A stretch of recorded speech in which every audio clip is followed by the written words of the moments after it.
اعوذ باللہ من الشیطان الرجیم، بسم اللہ الرحمن الرحیم۔ السلام علیکم۔ امید ہے میرے تمام دوست خیریت سے ہوں گے۔ آج کی چھوٹی سی ویڈیو میں آپ کو چنبل ددر کا بہت ہی آزمودہ سنیاسی نسخہ بتاؤں گا۔ جتنی پرانی ددر چنبل اگر آپ کے جسم پہ کسی حصہ پر ہے تو صرف ایک ہی چیز پیس کر دہی میں ملا کر لگائیں تو صرف گنے ہوئے چند دن میں ددر چنبل جڑ سے نجات مل جائے گی۔ زیادہ تر اس کا پھیلاؤ جسم کی گندگی، مرض، گٹھیا بائی، آتشک، خرابی ہاضمہ، کثرت میں نوشی اور فساد خون وغیرہ ہے۔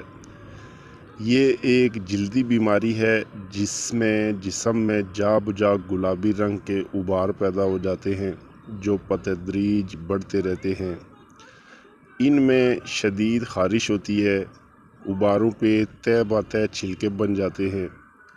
اس مرض کو غیر متعدی مانا گیا ہے اور کسی میڈیسن سے اس کا خاتمہ نہیں ہوتا۔ لیکن آپ یقین نہیں کر سکتے کہ آج جو نسخہ میں آپ کو بتانے جا رہا ہوں صرف چند دن ہی آپ استعمال کریں اور اس کا جڑ سے مکمل انشاءاللہ العزیز صفایا ہو جائے گا۔ میرے کہنے پہ صرف ایک بار چند دن یہ نسخہ استعمال کر کے دیکھیں۔ 20 مریضوں پہ میں نے اس کو خود آزمایا ہے اور حیران کن رزلٹ ملا ہے۔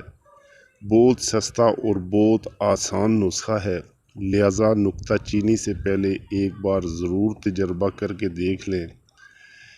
اس سے پہلے کہ میں نسخہ بتاؤں، تمام دوستوں سے گزارش ہے کہ جن دوستوں نے ابھی تک میرے چینل کو سبسکرائب نہیں کیا وہ تمام دوست میرے چینل کو سبسکرائب کر کے ساتھ بیل بٹن کو بھی پریس کر دیں تاکہ ہر نئی ویڈیو کا نوٹیفیکیشن آپ تک پہنچ سکے۔ شکریہ۔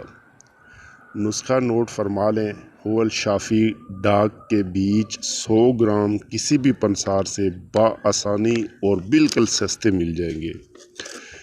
ڈاگ کے بیج کا باریک صفوف بنا کر محفوظ کر لیں۔ طریقہ استعمال: ایک چھوٹی چمچ کو حسب ضرورت دہی میں بہت اچھی طرح مکس کریں یعنی گھونٹ لیں اور روزانہ صبح شام چنبل والی جگہ دھو کر خشک کر کے اوپر لگائیں۔ انشاءاللہ یہ سنیاسی نسخہ ہے اور صرف چند دن میں چنبل کا نام و نشان مٹ جائے گا اور دوبارہ اللہ کے حکم سے کبھی ہوگی بھی نہیں۔ بہت ریزلٹیڈ اور آزمودہ نسخہ ہے، استعمال کریں اور اس مرض سے چھٹکارا پائیں اور دعاؤں میں یاد رکھیے گا۔ اجازت چاہتا ہوں، انشاءاللہ نیکسٹ ویڈیو میں پھر ملیں گے۔ اللہ حافظ۔ السلام علیکم۔